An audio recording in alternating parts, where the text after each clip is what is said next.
welcome once again to this highly questionable thing. What do you like today, Bomani? The copy of ESPN, the magazine that Dan Le Batard has been dreaming of his entire life. You look good, Vince. Vamos, papi.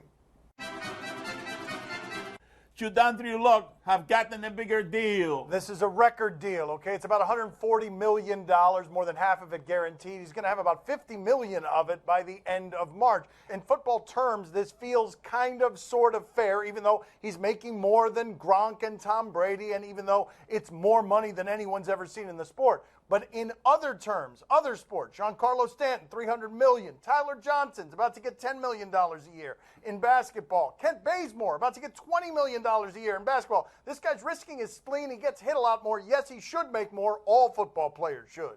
Yeah, football players in this horrible position. The league makes all that money, but 53 guys on a roster, only 16 games a year, so Andrew Luck winds up making way less money than mediocre basketball players. Here's my thing with him. This contract seems about fair. On one hand, we're in a world where Fletcher Cox gets $60+ million. You'd think that Luck could have gotten more in guaranteed money. On the other hand, we sure talk about Andrew Luck in the context of what it is that he's going to be. Not what he might be, but what he is going to be. When you look at it, what he was the last time you saw him, that wasn't that good. 4 seasons in the league, one of them has been very good. But he can keep selling what's going to happen next week, so $87 million guaranteed is what he should get. You know, if he wants more money, he has to go to Jim Irsay's car. You know, he carries a lot of money in the pillowcase right there in the back seat. A pillowcase? Yes. And a pill case. It could be that, too. I don't know which one he said. It could be both. He's got it in cash and or merchandise. Do you believe Mark Cuban wouldn't sell the Maverick for any amount of money? Yes, Mark Cuban was on Any Given Wednesday with Bill Simmons, and he's there, and he says that no way would he sell the Mavericks. Nope, Bill Simmons says, what about for $3 billion? Mark Cuban says, no, he would not sell for $3 billion, and then says, what do I need $3 billion for? Which, yeah, kind of. Like, I see where he's coming from. Most of these guys own teams as playthings. At least that's been historically how rich people have viewed professional sports franchises. Cuban's so rich that, yeah, he can look at $3 billion and be like, I mean, and what? Cuban's so rich that he can laugh about being able to get in on Uber for just a couple of $1 million, turning it down and having it be the worst business decision of his life.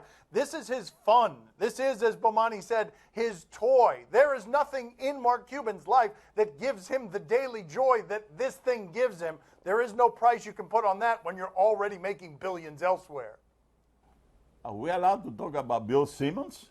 Are we? It's a little late to be asking that question. I'm not going to lie. I was like, how am I going to set this up without saying that it was on Ilbay's O'Shea? Uye One?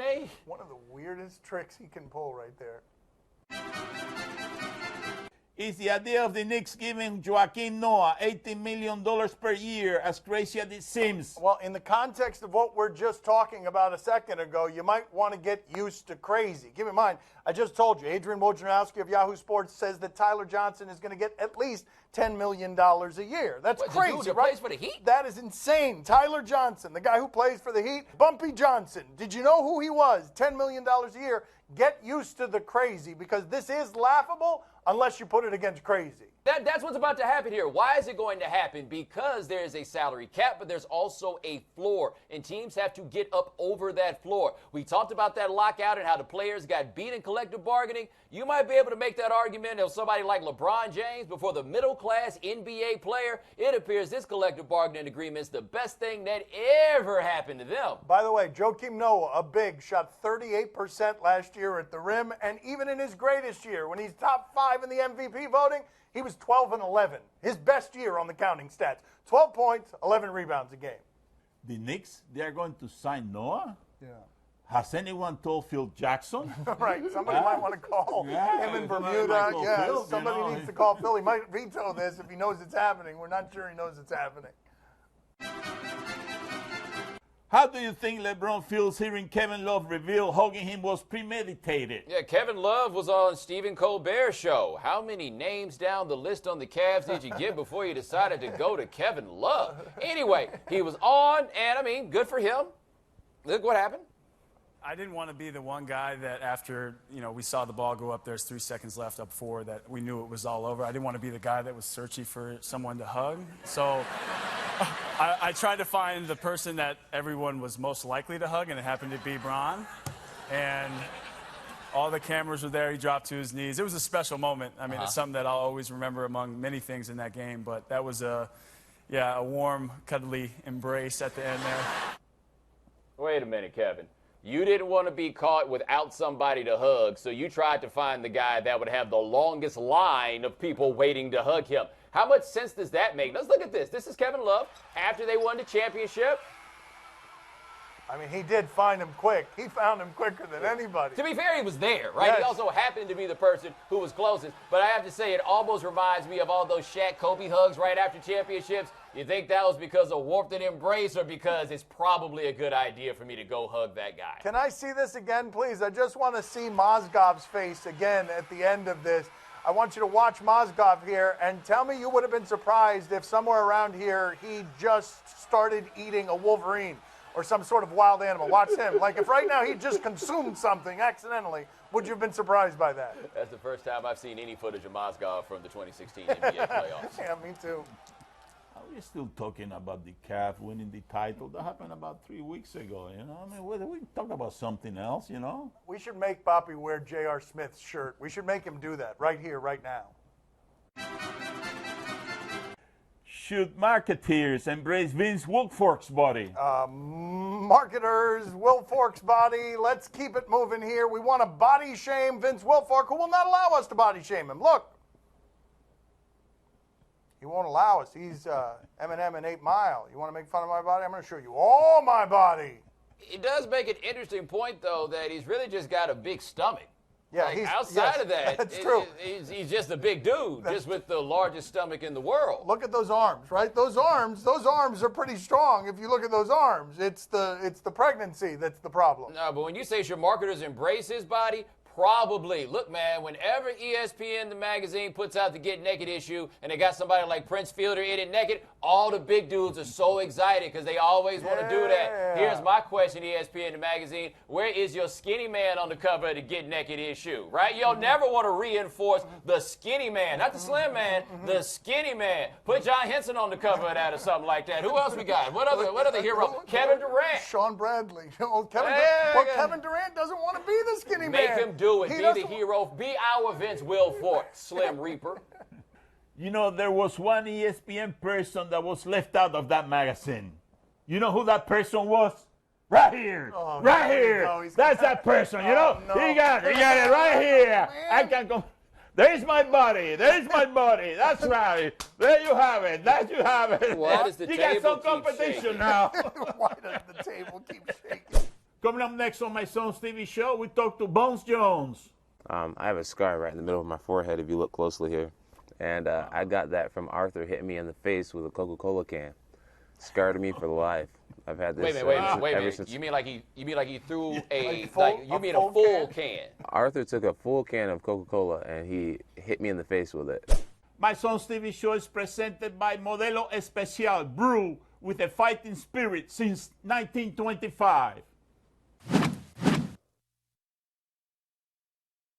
College, I fit in pretty good, yeah. You know, our whole team were a whole bunch of guys who you know, didn't have the best grades, but were some of the top recruits out of high school. Just a super dedicated young group of guys, and we just wrestled really hard. No, but give us the real time. story, John, because I've heard the fights were crazy. Some of the guys who were on that team, give us the most memorable, that the fights were nuts. You know what? Let's see. One of the most memorable fight stories. There was, I forget the kid's name, but there was a kid on my team who said to me, he said, you know, I bet you I can kick your butt or whatever in a fight. And I had told him, you know, I was one of the best wrestlers on the team, so I'm like, never, it won't happen. You know, the guy's about 40 pounds lighter than me.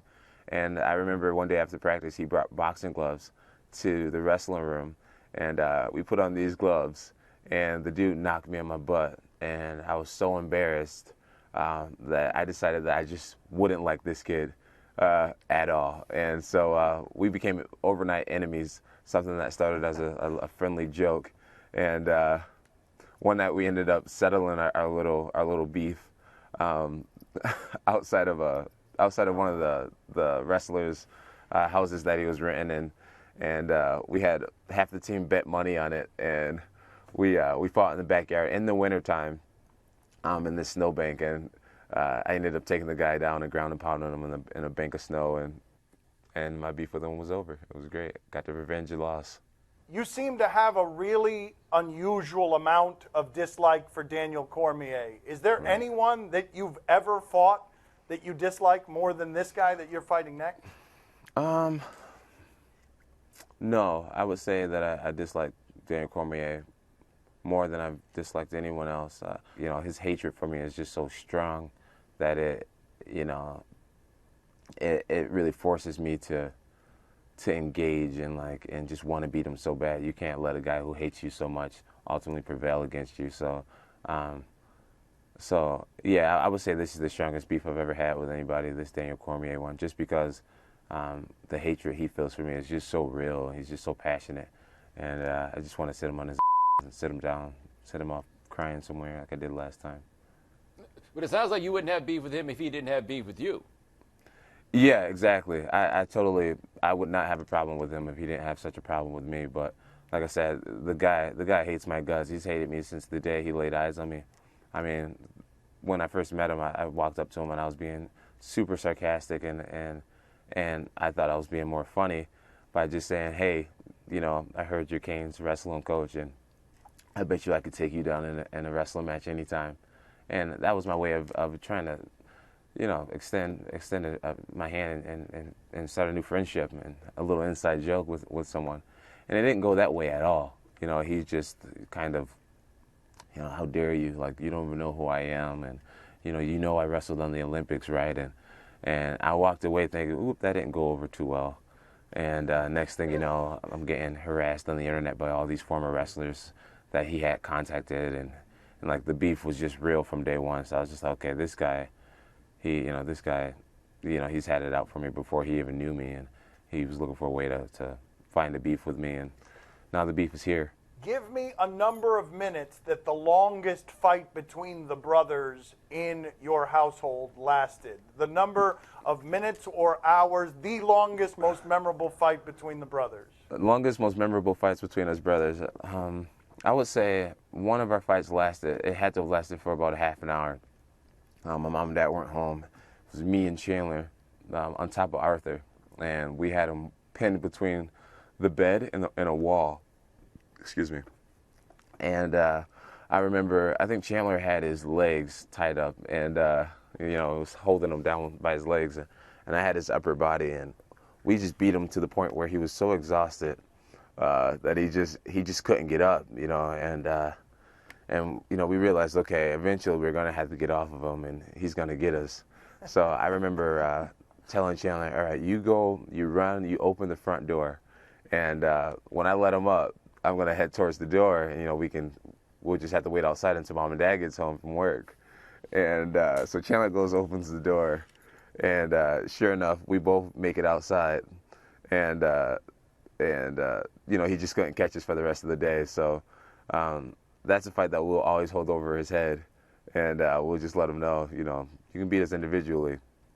But when me and Chandler are together, I mean, we can have our way with him. And so he hates that story, but yeah, we beat him for a whole half an hour once. Nice talking to you. Nice talking to you, Bones. It's always a pleasure to talk to you, sir. They're going to beat the out of Cormier. Don't worry about it. Oh, trust me, I'm going to get him.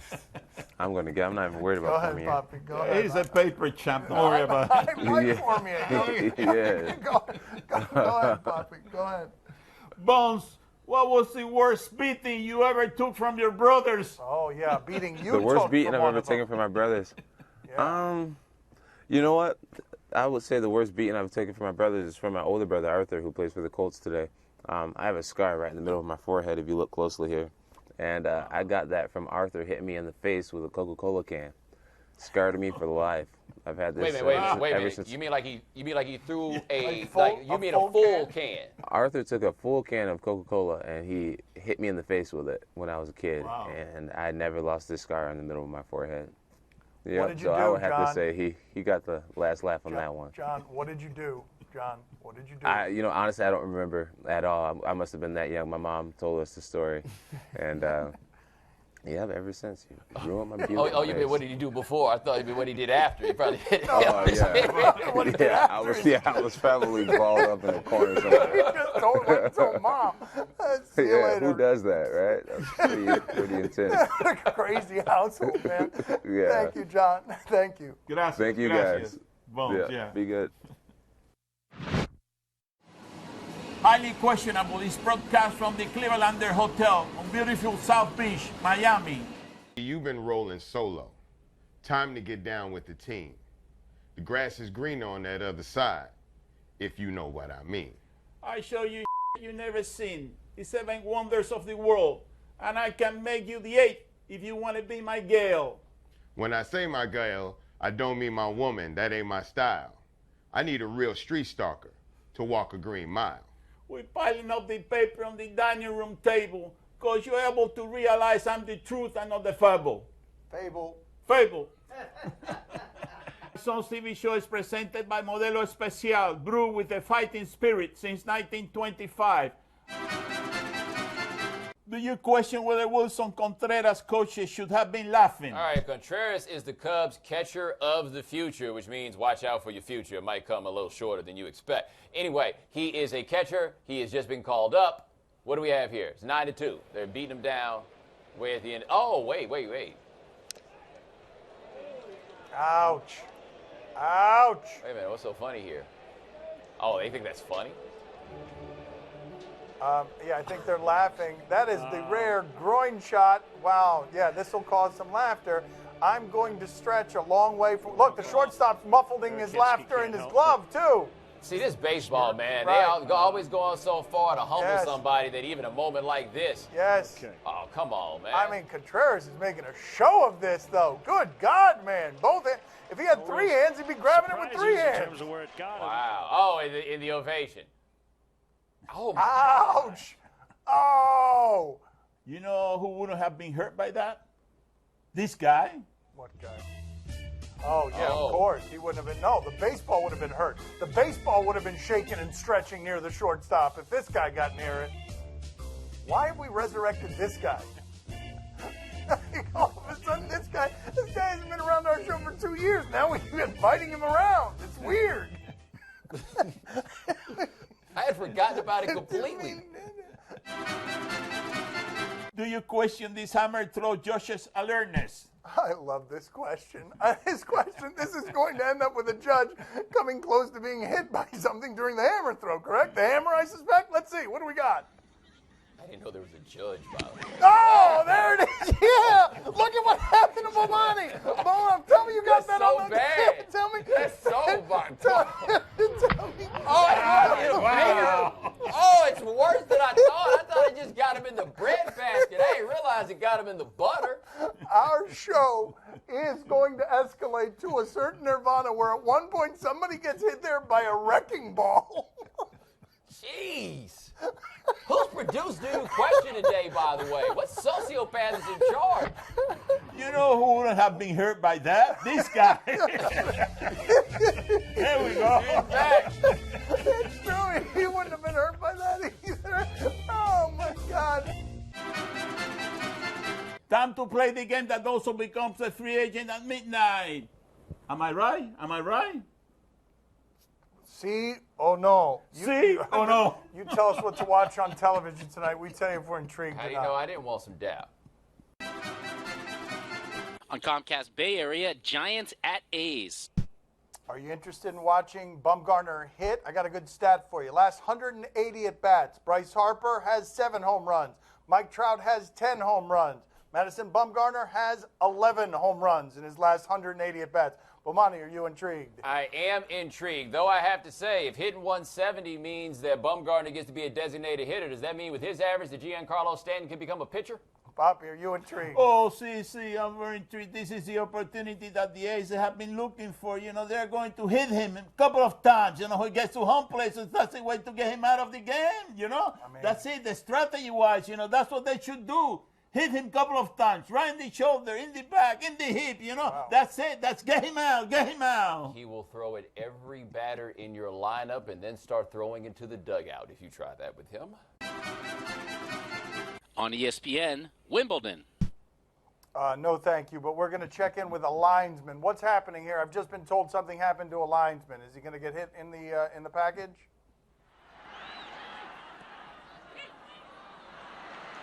Oh.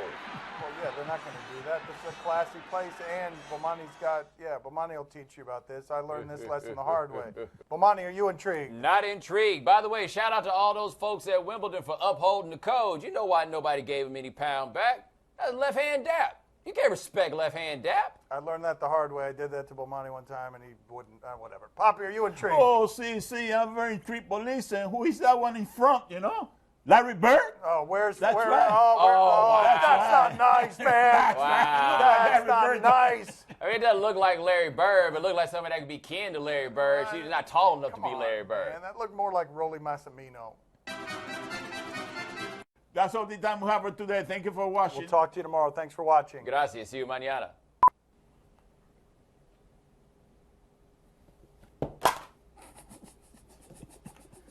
Nerd.